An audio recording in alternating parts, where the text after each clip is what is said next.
Hello, everyone, and welcome back to Horror Stories. I know many of you use these episodes to fall asleep, so before you drift off, I'd love it if you could leave a comment letting me know where you're listening from around the world. Also, don't forget to like and subscribe if you're enjoying the episodes. You guys have been asking for this type of content for months now, and I finally managed to track down 3 stories that will make you think twice about ordering pizza late at night. These aren't your typical delivery mix-ups or cold food complaints. These are real experiences from actual delivery drivers who found themselves in situations that were way more terrifying than they ever signed up for. I've been collecting these stories for weeks, reaching out to drivers across the country. And let me tell you, the pizza delivery industry has some dark secrets that most people never hear about. Tonight, I'm sharing 3 of the most disturbing encounters that happen to ordinary people just trying to make a living dropping off your favorite food. Before we dive in, I want you to know that every single detail in these stories has been verified. I've spoken directly with the drivers involved, cross-referenced police reports where applicable, and made sure these accounts are as accurate as possible.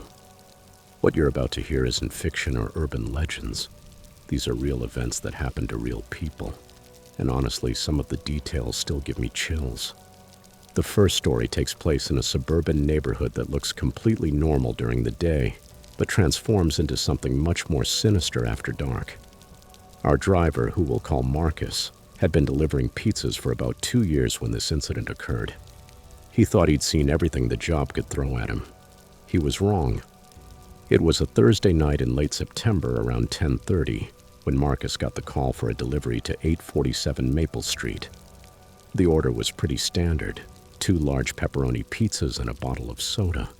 Nothing unusual about the request, and the address was in a neighborhood he delivered to dozens of times before.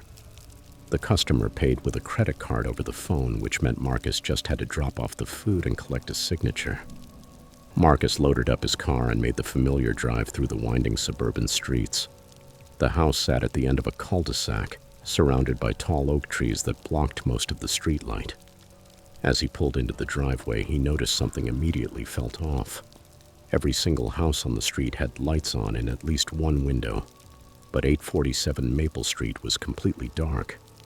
Not even a porch light was illuminated. He grabbed the thermal bag containing the pizzas and walked up the front steps. The wooden boards creaked under his feet, and he could hear what sounded like a television playing somewhere inside the house, but the volume was turned up way too loud. He rang the doorbell and waited. Nothing happened for about 30 seconds, so he pressed it again, this time holding it down a little longer. That's when he heard footsteps approaching from inside. Heavy, deliberate footsteps that seemed to take forever to reach the door. Marcus stood there with the pizzas, checking his phone to make sure he had the right address. The footsteps stopped right on the other side of the door, but nobody opened it. He could actually hear someone breathing heavily just inches away from him, separated only by the thin wooden door. Marcus called out, "Pizza delivery for this address," but got no response. The breathing continued, and now he could hear what sounded like whispering, though he couldn't make out any actual words. He knocked on the door this time, 3 quick raps, and said louder, "I have your pizza order here." The door finally opened, but only about 2 inches. A chain lock prevented it from opening any further. Through the narrow gap, Marcus could see part of a face, specifically one eye staring directly at him. The eye didn't blink, didn't move, just stared with an intensity that made his skin crawl. "Leave the pizzas on the step," a voice said from behind the door. The voice was gravelly, like someone who smoked 3 packs a day. And there was something else about it that Marcus couldn't quite identify. Something that made every instinct in his body tell him to get back to his car immediately. Marcus explained that he needed a signature for the credit card transaction, but the voice just repeated, "Leave the pizzas on the step." The eye continued staring at him through the crack in the door, never blinking, never looking away. Marcus started to feel genuinely frightened. In 2 years of delivering pizzas, he'd encountered drunk customers, rude customers, customers who tried to stiff him on tips, but nothing like this. He decided to follow company policy and insist on the signature. "Sir, I really need you to sign for this order. It'll just take 2 seconds." That's when the whispering behind the door got louder, and Marcus realized there were multiple voices whispering. Not just one. At least 3 different people were having some kind of hushed conversation just out of his sight. The eye in the crack suddenly disappeared, and Marcus heard the chain being removed from the door. He thought the customer was finally going to open up and sign for the pizza, but instead the door swung open to reveal a completely empty hallway. No one was standing there. The television was still blaring from somewhere deeper in the house, but Marcus couldn't see anyone. "Hello?" he called into the dark hallway. "I still need that signature." His voice echoed slightly in what sounded like a much larger space than he expected. The house looked modest from the outside, but the hallway seemed to stretch back much farther than should have been possible. That's when Marcus noticed the smell. It was a combination of something rotting and something chemical, like cleaning supplies mixed with spoiled food. The odor was so strong that he had to take a step back from the doorway. He called out one more time, "Sir, I'm going to need you to come sign for this." From somewhere deep in the house, he heard that gravelly voice again. "Come inside. We're waiting for you in the kitchen." The way the voice said "we" made Marcus's blood run cold. He looked down at the order slip on his phone one more time to make absolutely sure he was at the right address. He was. Marcus made a decision that probably saved his life. He set the pizza boxes down on the front step, backed away from the open door, and called out, "I'm leaving the food here. You can call the store about the signature." He turned and walked quickly back to his car, but he could feel eyes watching him from inside that dark house. As he reached his car door, he heard the front door of the house slam shut with tremendous force. The sound echoed through the quiet neighborhood like a gunshot. Marcus got in his car, started the engine, and drove to the end of the cul-de-sac. Before leaving the street entirely, he looked back at 847 Maple Street in his rearview mirror. Every light in the house was now on, and he could see silhouettes moving past the windows. Not just 1 or 2 figures, but what looked like at least 5 or 6 people walking around inside. The television had been turned off, and the house was now completely silent except for the sound of his own engine running. Marcus drove back to the pizza shop and told his manager what happened. The manager called the phone number from the order, but it went straight to a voicemail box that was full. They tried calling several more times over the next hour, but never got through to anyone. The next morning, Marcus decided to drive past the house during a daylight to see if everything looked normal. What he found made his stomach drop. There was a "for sale" sign in the front yard, and when he peered through the windows, the house was completely empty. No furniture, no signs that anyone had been living there recently. But that's not the strangest part of this story. Marcus went to the real estate office listed on the sign and asked about the property. The agent told him the house had been vacant for over 8 months. The previous owners had moved out suddenly, and the house had been on the market ever since. No one had been showing the property recently, and no one should have had keys to get inside.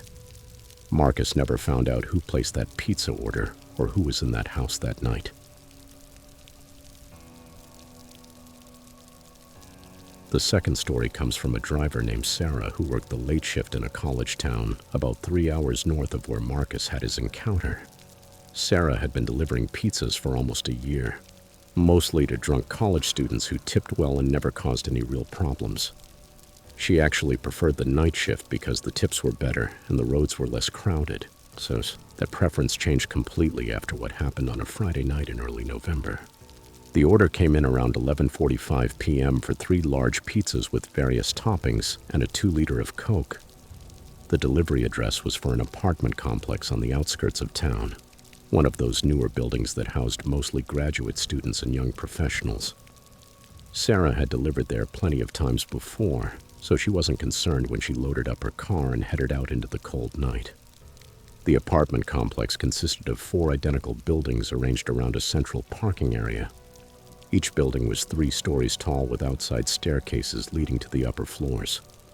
The customer had ordered from apartment 2B in building C, which meant Sarah had to park and walk up to the 2nd floor. When she arrived at the complex around midnight, the parking lot was mostly empty except for a handful of cars scattered throughout. Most of the apartment windows were dark, which made sense for that time of night. Sarah parked near Building C and grabbed the thermal bag containing the 3 pizzas. The order total was $42, and the customer had paid with cash over the phone, which meant Sarah was carrying change. She climbed the metal stairs to the 2nd floor, her footsteps echoing in the quiet night. The staircase was well lit by overhead fixtures, but several of the bulbs had burned out, creating pockets of shadow along the walkway. Apartment 2B was at the far end of the building, requiring Sarah to walk past 4 other units to reach it. As she walked along the 2nd floor walkway, Sarah noticed that apartment 2A had its door standing wide open. This struck her as odd because it was late November and the temperature was in the low 30s. She slowed her pace as she approached the open door, wondering if she should check to make sure everything was okay. The apartment was completely dark inside and Sarah couldn't see anything beyond the doorway. She called out softly, "Hello? Is everything all right?" but received no response. She decided it wasn't her business and continued to apartment 2B, which was right next door. Sarah knocked on the door of 2B and waited. After about 10 seconds, she heard movement inside and the sound of multiple deadbolts being unlocked. The door opened to reveal a woman in her mid-20s with long black hair and pale skin. She was wearing a bathrobe and looked like she had just woken up, even though she had placed the pizza order less than 20 minutes earlier. "Finally," the woman said, though not in a particularly rude way. "I was starting to think you got lost." Sarah apologized for the delay and started to hand over the pizzas, but the woman held up a finger and said, "Hold on, let me grab my wallet. I'll be right back." The woman disappeared into her apartment, leaving the door open. Sarah stood in the doorway holding the pizzas, and from her position she could see into the living room. The apartment was sparsely furnished with just a couch, a coffee table, and a television that was turned off. What caught Sarah's attention were the windows in the living room. Every single one had thick blankets hanging over them, blocking out any view of the outside. While Sarah waited, she became aware of a strange sound coming from the apartment next door, the one with the open door. It sounded like someone dragging something heavy across the floor, followed by periodic thumping noises. The sounds were rhythmic, like someone was moving furniture around, but who does that at midnight on a Friday? The woman returned with her wallet and paid for the pizzas, giving Sarah a decent tip. As Sarah handed over the change, she mentioned the open door next door. "Your neighbor's door is standing wide open. I wasn't sure if something was wrong over there." The woman's expression changed immediately. Her face went completely white, and she grabbed Sarah's arm. "What did you say about next door?" Sarah repeated that the door to 2A was standing open and asked if the woman knew her neighbor. "There is no neighbor," the woman whispered, her grip tightening on Sarah's arm. "That apartment has been empty for months. The last tenant moved out in August, and the landlord hasn't found anyone new yet." Sarah felt her stomach drop as the implications of what the woman was saying sank in. The dragging and thumping sounds from next door suddenly stopped. Both women stood frozen in the doorway, listening to the silence that followed. Sarah wanted to leave immediately, but the woman was still holding onto her arm, seemingly too frightened to let go. "We need to call the police," the woman whispered. "Someone broke into that apartment." Sarah agreed and pulled out her phone, but before she could dial, they heard footsteps coming from inside apartment 2A. Heavy footsteps that were moving toward the open door.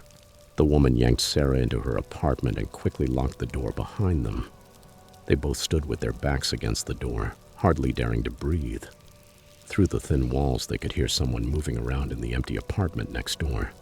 The footsteps were deliberate and slow, as if whoever was in there was searching for something. Sarah finally managed to dial 911 and whispered their location to the dispatcher. The operator told them to stay where they were and that officers were on their way. While they waited, the sounds from next door continued. It sounded like someone was going through the empty apartment room by room, opening and closing doors, moving things around. About 5 minutes into the call with 911, Sarah and the woman heard something that made their blood run cold. Someone was trying the doorknob to apartment 2B. The handle turned slowly, and whoever was on the other side pushed against the door, testing the locks. The woman had installed 3 deadbolts on her door, and Sarah had never been more grateful for anything in her life. The person on the other side of the door didn't knock or say anything. They just kept testing the doorknob and pushing against the door. Sarah could hear them moving back and forth in front of the door, and at one point, it sounded like they were trying to peer through the peephole from the outside. The police arrived about 10 minutes later, and Sarah could hear their radios crackling as they climbed the stairs to the second floor. The sounds from the hallway immediately stopped. When the officers knocked on the door of 2B and identified themselves, Sarah and the woman finally felt safe enough to open the door. The police searched apartment 2A thoroughly but found no sign of whoever had been inside. The apartment was indeed empty, just as the woman had said, but there were clear signs that someone had been there recently. Footprints in the dust on the floor and several windows that had been opened from the inside. Most disturbing of all, the officers found a small pile of tools near the front door, a crowbar, a screwdriver, and what looked like lock-picking equipment. The police filed a report and increased patrols in the area, but they never caught whoever had been in that empty apartment. Sarah finished her shift that night, but she put in her 2 weeks' notice the next Monday. She told me that every time she thinks about that night, she wonders what would have happened if the woman in 2B hadn't pulled her inside and locked the door. But even Sarah's terrifying experience pales in comparison to what happened to our third driver. This last story takes place in a rural area about 40 minutes outside a mid-sized city, where the houses are spread far apart and cell phone service is spotty at best. The driver in this case was a guy named Kevin who had been delivering pizzas for almost 3 years and thought he could handle anything the job threw at him. Kevin had taken the rural delivery routes because they paid better. Most drivers avoided them due to the long distances and poor roads, but Kevin didn't mind the extra driving time. The tips were usually worth it, and he actually enjoyed the peaceful drive through the countryside after dealing with demanding customers in the city all day. The order that would change everything came in on a Wednesday night around 9:15. It was for 2 large meat lovers pizzas and an order of breadsticks, totaling $38. The delivery address was 4892 County Road 15, which Kevin recognized as being way out in the sticks. The customer had paid by credit card over the phone and specifically requested that the driver call when they arrived instead of knocking on the door. Kevin loaded up his beat-up Honda Civic and headed out into the darkness. County Road 15 was a narrow, winding 2-lane road that cut through dense forest and farmland. There were no streetlights once you got more than a few miles from town, and the houses were scattered so far apart that you could drive for 10 minutes without seeing another building. The GPS on Kevin's phone kept losing signal as he drove deeper into the rural area. He had to rely on the written directions the customer had provided, which included helpful landmarks like turn left at the big oak tree and keep going until you see the red mailbox. After about 25 minutes of driving, Kevin finally spotted the mailbox marking 4892 County Road 15. The house sat about a quarter mile back from the main road, connected by a narrow gravel driveway that disappeared into a thick stand of pine trees. Kevin could see a faint glow through the trees that he assumed was the house, but the driveway was so dark that he had to use his high beams to avoid driving into the ditch. As his car crunched along the gravel driveway, Kevin noticed several things that made him uncomfortable. First, there were no other tire tracks in the gravel, which seemed odd for a house where people presumably lived. Second, he passed what looked like the rusted remains of 2 other vehicles partially hidden in the trees, an old pickup truck and what might have been a sedan, both covered in vines and obviously abandoned for years. The driveway curved to the right, and Kevin finally got his first clear view of the house. It was a small single-story building that looked like it had been constructed sometime in the 1960s. The exterior was covered in faded aluminum siding, and several of the windows had sheets of plywood nailed over them instead of glass. Only 2 windows showed any light, and both were covered with heavy curtains that prevented Kevin from seeing inside. Kevin parked his car near what he assumed was the front door and grabbed his phone to call the customer as requested. The call went straight to voicemail without even ringing, which wasn't entirely unusual in an area with poor cell coverage. He tried calling 2 more times with the same result, then decided to get out and knock on the door despite the customer's instructions. The silence outside the car was absolute. No traffic noise, no sounds of civilization.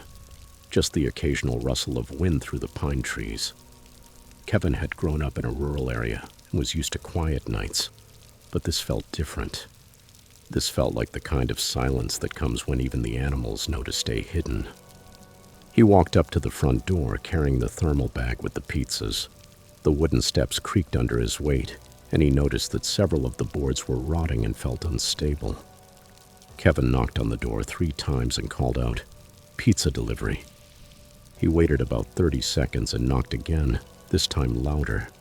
From inside the house, he heard what sounded like furniture being moved around, heavy pieces being dragged across the floor, followed by muffled voices having some kind of discussion. Kevin couldn't make out any words, but the tone sounded urgent, almost frantic. He knocked a 3rd time and called out louder, "I have your pizza order here." The sounds inside the house suddenly stopped. Complete silence for about a minute, then Kevin heard footsteps approaching the door. But these weren't normal footsteps. They were uneven, like someone was limping or dragging 1 foot behind them. The footsteps stopped right on the other side of the door, and Kevin could hear heavy breathing. "Who sent you?" a voice asked from behind the door. The voice was rough and suspicious, not at all like someone who had just ordered pizza 30 minutes earlier. Kevin explained that he was from Tony's Pizza and that someone at this address had placed an order. The voice behind the door was quiet for a moment, then asked, "What kind of car are you driving?" This struck Kevin as a very strange question. He told the person he was driving a blue Honda Civic and immediately heard whispered conversation behind the door. Multiple voices this time, all talking in hushed tones that he couldn't understand. Kevin was starting to feel genuinely uneasy and considered just leaving the pizzas on the step and getting back to his car. "Step away from the door," the voice commanded. "Walk back to your car and wait there." Kevin asked why, but got no response. The breathing sounds behind the door continued, and now he could hear what sounded like metal objects being moved around. Kevin decided to follow the instructions and backed away from the door. As he walked back toward his car, Kevin heard the front door open behind him. He turned around and saw a figure standing in the doorway, backlit by the dim light from inside the house. The person appeared to be wearing some kind of heavy coat or jacket, and Kevin couldn't make out any facial features in the darkness. "Bring the food here," the figure called out. "Set it on the step and go back to your car." Kevin walked back to the door and placed the thermal bag on the wooden step as instructed. Up close, he could see that the person in the doorway was definitely male, probably middle-aged, with long hair and a thick beard. What bothered Kevin most was that the man never took his eyes off him, tracking his every movement with an intensity that felt threatening. Kevin returned to his car and waited for the man to come get the food, but instead of stepping outside, the figure just stood in the doorway watching him. After about 2 minutes of this stalemate, Kevin rolled down his window and called out, "I still need payment for the order." The man disappeared back into the house without saying anything. Kevin waited in his car for another 5 minutes, engine running, ready to leave at any moment. Finally, the man reappeared in the doorway and walked over to retrieve the pizzas. But instead of bringing money or coming to the car to pay, he just took the food inside and shut the door. Kevin got out of his car and walked back to the house, knocking on the door again. "Sir, you still need to pay for this order," he called out. No response. He knocked louder and repeated his request for payment. From inside, he heard that same furniture moving sound, like heavy objects being dragged around. Then Kevin heard something that made his stomach drop. From somewhere behind the house came the unmistakable sound of a dog barking. But this wasn't a normal bark. It was the kind of frantic, terrified barking that dogs make when they're in pain or extreme distress. The barking continued for about 30 seconds, then stopped abruptly with a yelping sound that Kevin never wanted to hear again. Kevin decided he was done. He walked quickly back to his car, but before he could get inside, he heard the front door open again. This time, 2 figures emerged from the house. Both were male, both wearing dark clothing, and both were walking directly toward his car. Kevin jumped behind the wheel and started the engine, but one of the men called out, "Wait, we have your money." Against his better judgment, Kevin rolled down his window as the first man approached. The man handed him 2 $20 bills. which was the exact amount of the order with no tip. Kevin took the money and was about to drive away when the second man appeared at his passenger window. "You didn't see anything here tonight," the second man said in a low, threatening voice. "You were never here. You understand?" Kevin nodded quickly and put the car in reverse, but the first man grabbed onto his door handle. "We know what kind of car you drive now," the man said, leaning closer to Kevin's window. "We know where you work. Don't make us come looking for you." Kevin gunned the engine and backed away so quickly that the man had to let go of the door handle to avoid being dragged. Kevin drove back down that gravel driveway faster than was safe, his headlights bouncing wildly as he hit potholes and ruts. In his rearview mirror, he could see both men standing in the driveway watching him leave. When he reached County Road 15, Kevin didn't slow down until he was back within the city limits. The next day, Kevin told his manager what happened and suggested they stop delivering to that address. His manager called the phone number from the order, but it was disconnected. They tried looking up the address in their delivery database and found that it was the first time anyone had ever ordered from 4892 County Road 15. Kevin never found out what was really going on at that house in the woods, but he did some research on his own time. He discovered that the property had been the subject of several police investigations over the years, mostly related to reports of strange noises and smells coming from the area. Neighbors who lived miles away had complained about hearing dogs barking at all hours of the night, though no one had ever seen any dogs on the property. Most disturbing of all, Kevin learned that 2 hikers had gone missing in the woods near that property about 6 months before his delivery. Their car was found parked at a trailhead about 3 miles away, but despite extensive searches, neither hiker was ever found. Kevin couldn't stop thinking about the sound of that dog barking and the way it had stopped so suddenly. Kevin quit his delivery job 2 weeks later and moved to a different city.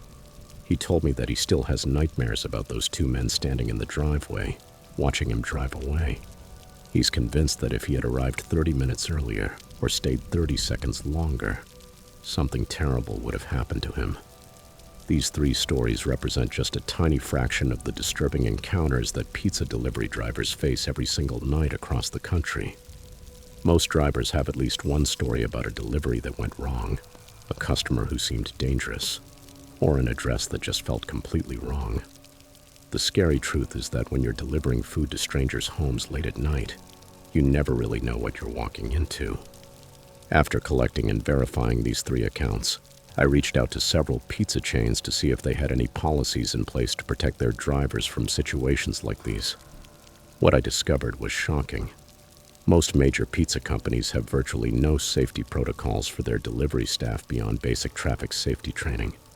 Drivers are essentially on their own when they encounter dangerous customers or suspicious situations. The companies I spoke with admitted that they receive reports of threatening or bizarre customer behavior on a regular basis, but very few of these incidents ever get reported to law enforcement. Most managers simply tell their drivers to avoid certain addresses in the future, creating unofficial blacklists that get passed down through word of mouth rather than any official company policy. What's even more disturbing is that all 3 of these drivers told me they initially hesitated to report their experiences because they were afraid of losing their jobs. The pizza delivery industry has such high turnover that many drivers feel replaceable, and they worry that complaining about scary deliveries will just result in getting fewer shifts or being let go entirely. Marcus, Sarah, and Kevin all emphasized the same point during our conversations. They want people to understand that pizza delivery drivers are real human beings, putting themselves at risk every night to bring you food. They're not just faceless service workers who magically appear at your door. They're people with families, hopes, and fears, just like everyone else. These stories have completely changed how I think about ordering food for delivery. I always make sure my porch light is on now. I answer the door quickly when drivers arrive, and I try to tip generously because I know these folks are dealing with way more than just traffic and cold pizza. Most importantly, I never order delivery to an address where I'm not actually located, and I always answer my phone when the driver calls. If you're a delivery driver yourself, please trust your instincts. If something feels wrong about a delivery, don't ignore that feeling. Your safety is worth more than any tip or company policy. And if you're someone who regularly orders delivery, remember that a little kindness and consideration can make a huge difference in someone's night. The next time you see a pizza delivery car pulling up to your neighbor's house at midnight, maybe take a second to make sure everything looks normal. You never know when that small act of awareness might help someone avoid becoming the subject of the next horrifying story. Stay safe out there, and thanks for watching. Make sure to subscribe if you want to hear more real stories like these, and let me know in the comments if you've ever had your own strange encounter with a delivery driver, or if you are a driver yourself with a story to share. Until next time, maybe think twice before ordering that late-night pizza.